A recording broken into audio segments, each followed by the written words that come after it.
Menon sir തിരിച്ചിട്ടുണ്ട് കേട്ടോ. ആ ഇത് മനസ്സിലായില്ലേ? ബാലു എന്റെ അനിയന്റെ മോനാ. ഇത് മനസ്സിലായില്ലേ? എന്റെ വല്യച്ഛനാ. അതല്ലേ ഞാനും പറഞ്ഞേ. ആയിക്കോട്ടെ, ഞാൻ പറഞ്ഞാലും തെറ്റൊന്നുമില്ലല്ലോ. പക്കല്ലേ? Good morning sir. വാ വാ വാ. അല്ല അവനെവിടെ? വേന്ദ്രൻ, മാനവേന്ദ്രൻ. മനു സാർ അല്പം തിരക്കില്ല, ഒരു എമർജൻസി മീറ്റിംഗ്. മനസാറിന്റെ എമർജൻസി ഒക്കെ എനിക്കറിയാം. ഓവർ ടൈം ഡ്യൂട്ടി ആയിരിക്കും അല്ലേ? ഇപ്പൊ എങ്ങനെയുണ്ട് വല്ലിച്ച? സ്വന്തം വിവാഹത്തിന്റെ 1ാം വാർഷികം. പാവ രഞ്ജു വെഡിങ് ആനിവേഴ്സറി കേക്ക് വാങ്ങി വെച്ച് മെഴുകുതിരിയും കൊളുത്തി കാത്തിരിക്കുക. ഈ മണക്കൂസ് പെണ്ണിന്റെ അടുത്ത് എത്ര പറഞ്ഞാലും മനസ്സിലാവില്ലല്ലോ. അയ്യോ സാറുമാർ തെറ്റിദ്ധരിച്ചിരിക്കുകയാണ്. മനസ്സാറിനെ കുറിച്ച് അങ്ങനെയൊന്നും പറയരുത്. പനിനീർ പൂ പോലെ മൃദുലമാണ് അദ്ദേഹത്തിന്റെ ഹൃദയം. ഇല്ല കിച്ചു? അതെ അതെ.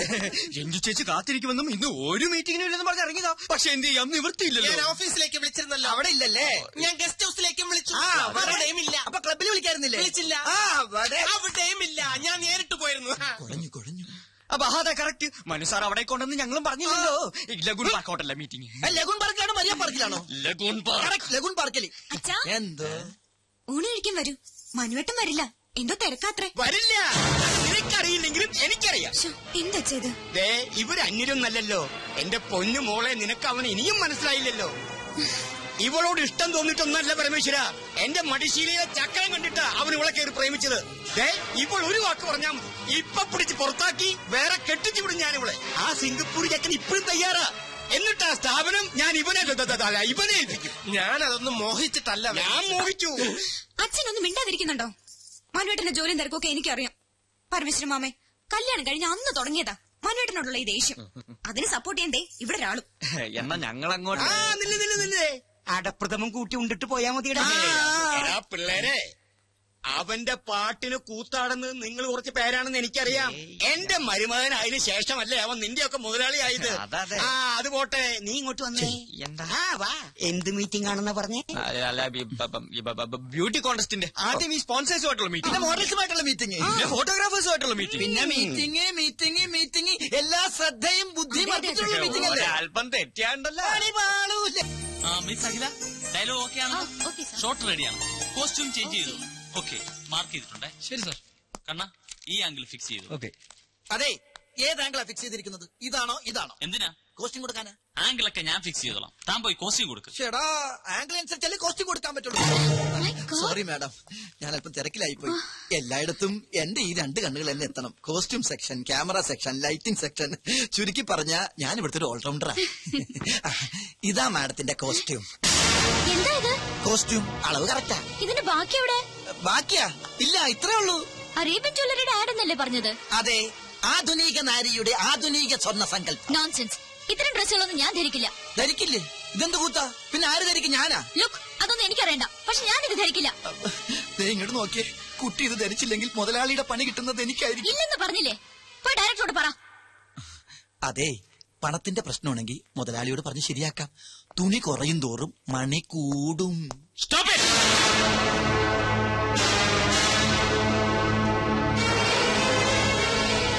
എന്താണ് ഇവിടെ?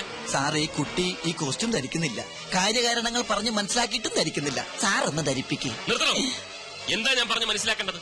സ്ത്രീ ഒരു പ്രദർശന വസ്തുവാണെന്നോ, എന്ത് കൂത്താട്ടത്തിന് നിന്ന് തരണമെന്നോ? സ്ത്രീയെ ആദരിക്കാൻ അറിയാത്തവർ ഈ കമ്പനിയിൽ ജോലി ചെയ്യേണ്ടെന്ന് 100 വട്ടം ഞാൻ പറഞ്ഞിട്ടില്ലേ? എന്താണോ ഇത്? ഇതാണോ ഈ കുട്ടി ധരിക്കേണ്ടത്? ഇവിടെ ഷൂട്ട് ചെയ്യുന്ന ആഡ് ഫിലിമാണ്, ബ്ലൂ ഫിലിം അല്ല. ഓ സോറി മിസ് അഖില. കൊണ്ടുപോടോ. കോസ്റ്റ്യൂമിനല്ലല്ലോ സാർ പ്രാധാന്യം, സ്വർണ്ണാഭരണങ്ങളാൽ പുതിഞ്ഞ ഈ സുന്ദരമേനിക്കല്ലേ. കോൺസെപ്റ്റ് വേണേ മാറ്റാം, പക്ഷെ സ്ത്രീയുടെ മനസ്സ്, സംസ്കാരം ഇത് മാറ്റാനാവില്ല. മാറ്റാൻ ഞാൻ സമ്മതിക്കില്ല. എന്താണോ ഇത്? പള്ളിയിൽ അച്ഛന്റെ ലോഹയോ? സ്ത്രീ ശരീരം മൂടിക്കെട്ടി വെക്കാനുള്ളതല്ല. അതിന്റെ സൗന്ദര്യം ആസ്വദിക്കണമെങ്കിൽ അല്പം കലാബോധം വേണം. ആഡ് ഫിലിമാണ് ഇവിടെ ഷൂട്ട് ചെയ്യുന്നത്, അല്ലാതെ കഥകളിയോ ഓട്ടം തുള്ളലോ ഒന്നുമല്ല. പോയി വല്ല ബിക്കിനിയോ മിനിസ്കർട്ടോ എടുത്തോണ്ട് വാടോ. Be sexy man, I say be sexy. എന്താണോ വായം പൊളിച്ചിരിക്കുന്നത്? ഇനിയെങ്കിലും സ്ത്രീകളെ ബഹുമാനിക്കാൻ പഠിക്കണം. ഇന്നിന് ഷൂട്ടിംഗ് മതി. പാക്കപ്പ് പോടോ. സോറി മിസ് അഖില, ഈ മൂഡിൽ ഇന്നിന് ഷൂട്ടിംഗ് വേണ്ട. ഞാൻ കാരണമാണ് ഇതൊക്കെ സംഭവിച്ചത്. സാറിന്റെ മൂഡ് കളഞ്ഞതിന് ഞാനാ സോറി പറയേണ്ടത്. സാറല്ല, മനു. അങ്ങനെ വിളിച്ചാൽ മതി. നമുക്ക് ഷൂട്ടിംഗ് നാളെ ആക്കിയാലോ? നല്ല മൂഡിൽ. നാളെ? അയ്യോ, നാളെ എനിക്കൊരു എൻഗേജ്മെന്റ് ഉണ്ട്. എന്താ?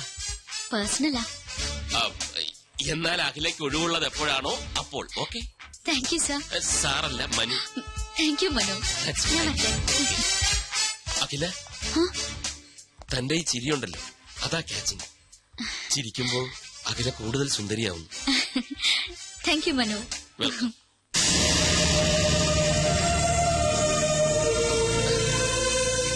ഗംഭീരമായിരിക്കുന്നു പെർഫോമൻസ്. എക്സലന്റ്.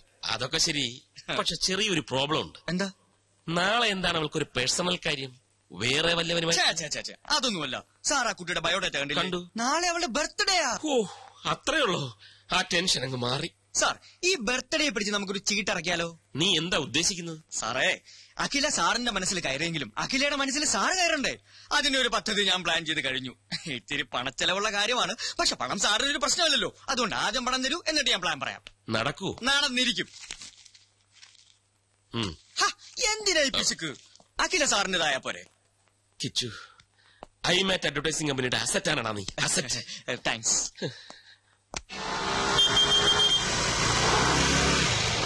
അഖില, എന്തിനായിരിക്കും കിച്ചു ഇങ്ങോട്ട് വരാൻ പറഞ്ഞത്? ആ, ഒരു സർപ്രൈസ് ഉണ്ടെന്ന് മാത്രം പറഞ്ഞു.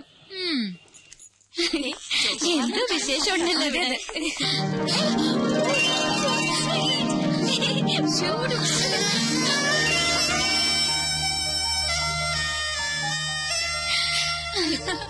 I don't know.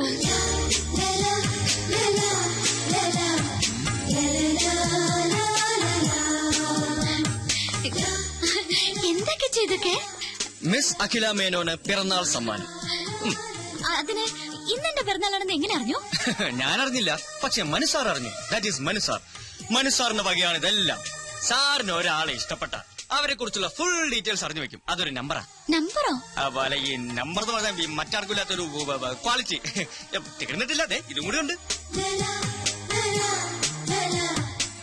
മാനത്ത് തെളിയുന്ന മാരിവില്ല് പോലെ മനോഹരിയായ ഈ മുത്തിന് മനുവിന്റെ പിറന്നാൾ ആശംസകൾ. Happy birthday. ഇത് മനുസാർ എഴുതിയതാണോ? ഏയ്, ഞാൻ എഴുതിയത്. Just joking. മനുസാറിന്റെ ബിസിനസ് ഹൃദയത്തിന്റെ ഒരു കോണിൽ കവിഭാവനയുള്ള ഒരു കലാകാരനുണ്ട്. I can't believe it. Oh, you have to. Many, many happy. Hello. Happy birthday Akhila. Thank you, Manu. It was quite unexpected അല്ലേ? മനസ്സിൽ എന്താണ് ഇങ്ങനെ തോന്നിയെന്ന് ചോദിച്ചാൽ ഐ ഡോണ്ട് നോ. ഈ ജന്മാന്തരങ്ങളുടെ ബന്ധം എന്നൊക്കെ പറയാറില്ലേ?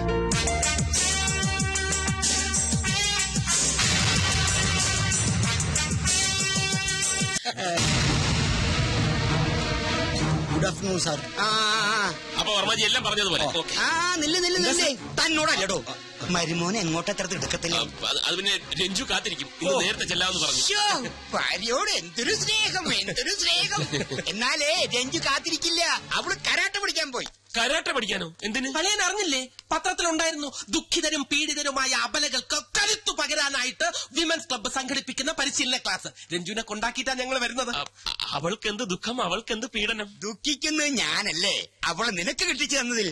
ഏതായാലും മരുമോൻ ഇരിക്കേ, എനിക്ക് ചില കാര്യങ്ങൾ പറയാനുണ്ട്. ഇപ്പോഴോ? നാളെ പോരെ? വേറെ ചില അപ്പോയിന്റ്മെന്റ്സ് ഉണ്ടായിരുന്നു. ആ അപ്പോയിന്റ്മെന്റ് മാറ്റിവെക്കലയാ. വല്ലിച്ചം വല്ലപ്പോഴും തരുന്ന അപ്പോയിന്റ്മെന്റ് അല്ലേ? ബാലു, നീ പരിധി വിടുന്നു. അളിയൻ പരിധിക്ക് പുറത്തു പോകാതെ ഇവിടെ എന്താണ് അമ്മാവ ഭാവി കാര്യം? അമ്മാവ ഭാവി കാര്യം പറഞ്ഞു കൊടുക്ക്. ഒരു 2 മണിക്കൂറെങ്കിലും മിനിമം വല്യച്ഛന് പറയേണ്ടി വരും. അളിയൻ ഇരിക്ക്. അത്യാവശ്യമായിട്ട് ചില കാര്യം. ഇരിക്കണം അവിടെ. Sorry sorry sorry. വേണമെങ്കിൽ ഒരു 100 വട്ടം സോറി പറയാം. ഓഫീസിൽ ഒഴിവാക്കാൻ പറ്റാത്ത തിരക്കിലായിപ്പോയി. അതാ ഞാൻ കിച്ചുവിനെ അയച്ചത്. എന്നോട് പിണങ്ങല്ലേ? എനിക്ക് പിണക്കൊന്നുമില്ല. മനുവിന്റെ തിരക്ക് എനിക്കും അറിയാവുന്നതല്ലേ. സമയം കളയാൻ കിച്ചുവിന്റെ കമ്പനി നല്ലതാ. He's so funny. എന്താ? അല്ല, ഇവിടെ പറഞ്ഞതാ. അപ്പോ നാളെ എപ്പോഴാ കാണുക? എപ്പോ വേണേലും കാണാലോ. ഞാൻ ഫ്രീ ആണ്. സമയം ഫിക്സ് ചെയ്തോളൂ. നാളത്തെ മീറ്റിംഗിൽ ഞാൻ തന്നെ വരും, തീർച്ചയായും. കിച്ചുവിനെ അയക്കില്ല. ഓക്കെ. അയ്യോ, ഫോൺ വെക്കല്ലേ, ഞാൻ ഉറങ്ങാൻ പോവാ. അതിനു മുൻപ് ടെൽ മീ സംതിങ് സ്വീറ്റ്. ഇപ്പോഴോ? എന്റെ അടുത്ത് നീ എപ്പോഴും ഉണ്ടായിരുന്നെങ്കിൽ എന്ന് ഞാൻ ആശിച്ചു പോകുകയാണ്. I love you. നിനക്കെന്താ വട്ടുപിടിച്ചോ? വട്ടുപിടിച്ചത് എനിക്കല്ല, മനുവേട്ടനാ. ഈ പറഞ്ഞതാ ഫോണിൽ കൂടെ അപ്പുറത്ത് കേട്ട് കാണില്ലേ? കേക്കട്ടെ. പാതിരാത്രിയില്ല ഇവനൊക്കെ വിളിക്കാൻ കണ്ട നേരം. ആ മനുവേട്ട, ഒരു കാര്യം കേൾക്കണോ? ഇന്നിവിടെ അച്ഛനും ബാലുവേട്ടനും തമ്മിൽ പൊരിഞ്ഞ ഡിസ്കഷൻ ആയിരുന്നു. എന്ത് ഡിസ്കഷൻ? മനുവേട്ടന്റെ പോക്ക് ശരിയല്ലെന്നും ഒരു കടിഞ്ഞാണിടണമെന്നും ബാലുവേട്ടൻ. അച്ഛനല്ലേ ആള്. നീ എന്താ കേട്ടെന്ന് പറ. അങ്ങനെ കടിഞ്ഞാണിടണമെന്ന് തോന്നിയ ആ നിമിഷം ചേട്ടനെ കമ്പനിന്ന് പുറത്താക്കുന്നു. എന്നെ ആ സിംഗപ്പൂർ കോന്തനെ കൊണ്ട് കെട്ടിക്കുന്നു അച്ഛൻ. മനുവേട്ടൻ എന്തിനാ ചിരിക്കുന്നത്? നിന്നെ വേറെ കെട്ടിക്കാനോ? അതോർക്കുമ്പോഴാ ചിരി. കമ്പനി പോണെങ്കി പോട്ടെ, പക്ഷെ നിന്നെ ഞാൻ വിട്ടുകൊടുക്കില്ല. എന്താ? ഒരു കുഞ്ഞു പർച്ചേസ്. ഞാൻ ഇപ്പൊ വരാം. Just 5 minutes. അതൊക്കെ പിന്നെ പോരെ. ഞാൻ ഇപ്പൊ വരാതെ.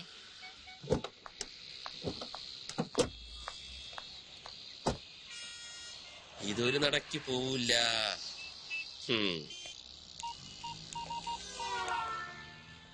വർമാജി, ഞാൻ ഇത്തിരി ലേറ്റ് ആവും. ആ വെൽക്കം ഗ്രൂപ്പിന്റെ മീറ്റിംഗ് വർമാജി അറ്റൻഡ് ചെയ്താൽ മതി. അവള് കൊണ്ട് കൂടെ ലേക്ക് സൈഡ് റിസോർട്ടിൽ ഒരു സ്യൂട്ട് റൂം ബുക്ക് ചെയ്തിട്ടുണ്ട്. Okay okay, thank you very much. ഒന്നും ഫൈനലൈസ് ചെയ്തിട്ടില്ല. അയ്യോ, ഇവിടെ പറഞ്ഞ വർമാജി, ഞാൻ പിന്നെ വിളിക്കാം. മനുവേട്ടാ, മനുവേട്ടൻ എന്താ ഇവിടെ? ഞാനൊരു ഷോപ്പിങ്ങിന് വന്നു. എന്ത് ഷോപ്പിംഗ്? എനിക്കല്ല, കിച്ചുവിന്. എന്നിട്ട് കിച്ചു എവിടെ? കിച്ചു അകത്തോട്ട് പോയി. ഞാൻ അങ്ങോട്ട് പോകാനായിട്ട് പോവായിരുന്നു. എന്നാ ഞങ്ങളും നടത്തി കുറച്ച് ഷോപ്പിംഗ്. ദേ, മനുവേട്ടൻ ഒരു അടിപൊളി ഷർട്ട് വാങ്ങിയിട്ടുണ്ട്, കാണിക്കാം. അതൊക്കെ വിശദമായിട്ട് വീട്ടിൽ ചെന്നിട്ട് കാണാം. പൊയ്ക്കോ, ഭയങ്കര വെയില്. ഇന്നെങ്കിലും ഒന്ന് നേരത്തെ വരില്ല മനുവേട്ടാ? ഇന്ന് നേരത്തെ വരും. മനു, മനു വന്നേ.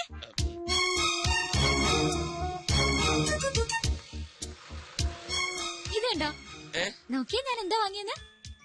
ഇഷ്ടായോ? റിങ് കൊള്ളാല്ലേ? പൊയ്ക്കോ. ഇതാരാ മനുവേട്ടാ? മനസ്സിലായില്ലേ? ഇതകല. ഇന്നച്ചാരാ? നമ്മുടെ കിച്ചുവില്ലേ, കിച്ചുവിന്റെ വൈഫ്.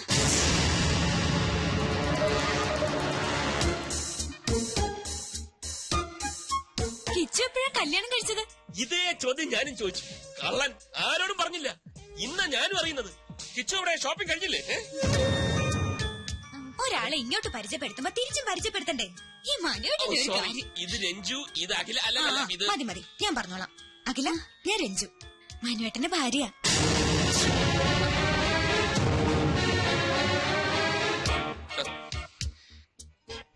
ഇനിയിപ്പൊ പൊയ്ക്കൂടെ?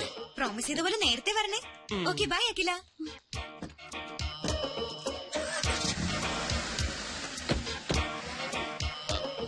അഖില, കള്ളനാ നിങ്ങൾ.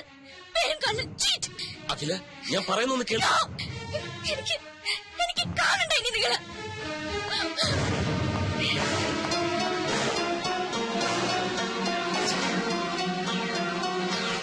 സാർ പ്ലീസ്, എന്നെ നിർബന്ധിക്കരുത്.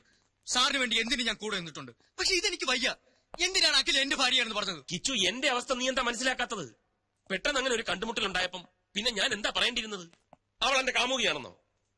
എന്റെ എല്ലാ കാര്യങ്ങളും അറിയാവുന്നവനായതുകൊണ്ടാ നിന്റെ പേര് ചേർത്ത് ഞാൻ പറഞ്ഞു പോയത്. പക്ഷെ സാർ, സത്യം എന്നായാലും പുറത്തു വരില്ലേ?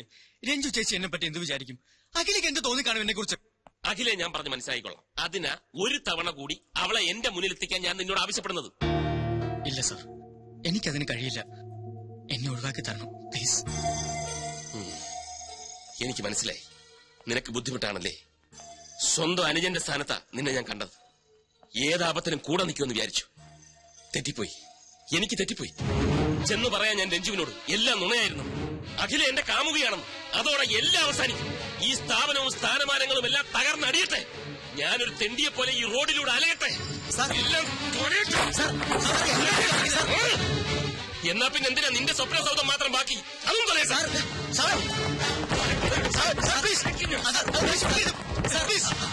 കാട്ടരുത്. വിടുവാ മാറ്റി.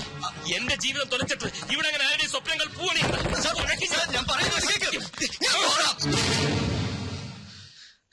ഞാൻ പോകാം. അഖിലയുമായി സംസാരിക്കാം. അവളെ സാറിന് മുമ്പിൽ കൊണ്ടുവരാം. ഇതാ പണം. ഇനിയും വേണോ? തരാം. വേണ്ട സാർ, ഒന്നും വേണ്ട.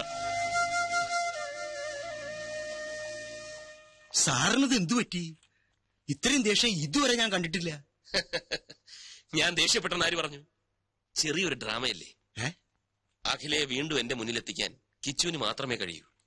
അവൻ അതിൽ നിന്ന് ഒഴിഞ്ഞു മാറാൻ ശ്രമിച്ചപ്പോൾ അവന്റെ സ്വപ്നത്തിൽ തന്നെ കയറി പിടിച്ച ഒരു പെർഫോമൻസ്. എന്താ ബുദ്ധി, സമ്മതിച്ചിരിക്കുന്നു.